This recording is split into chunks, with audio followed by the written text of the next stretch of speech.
We don't really see a lot of full Nelsons these days, and I think the biggest reason for that is when you have someone's back, it's just so much easier to get a rear naked choke when pinning is not necessarily the prime concern. And over time, we've just seen that even though full Nelsons can be a pretty vicious neck crank, that there are a lot of counters. And we have a bit of a theatrical one here, but it's not entirely unrealistic.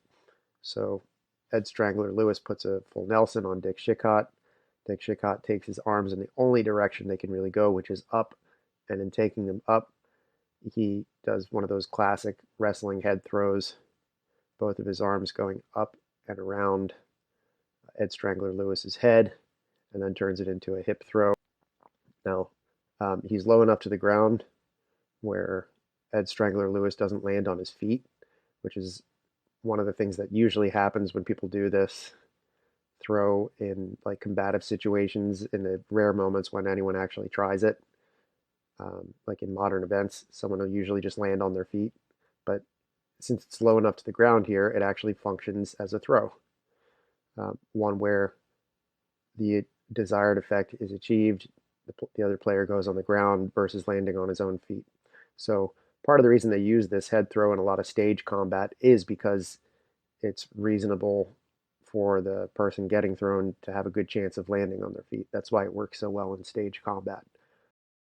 But what I do like is that it's low enough to the ground here where an actual throw can be successful.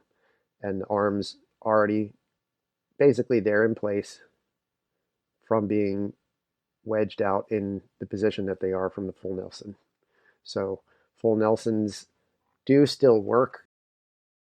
They can still put a hell of a lot of cervical pressure on an opponent. They're kind of dangerous in that way.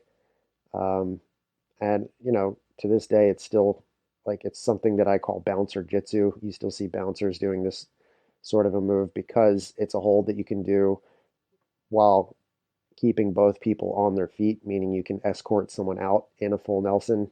Whereas, like a lot of ground grappling techniques, the result you achieve is that you're entangled with someone on the ground and you can't really like escort them out somewhere.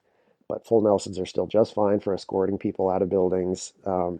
And the old joke is that you would open doors with someone's head while doing a full Nelson, which, of course, is a very subjective and strange use of the word joke because it's like a recipe for concussions and all kinds of other stuff. But when you get someone unruly who's hurting people, it's not really at all uncommon for bouncers to do the old open the door with the head trick, whether or not that's a concussion risk. That's just sort of something that comes with the territory. So this is definitely a dangerous move. It definitely still works, but it's still not something that we necessarily see in a lot of modern day competitive grappling where pinning is not the primary objective.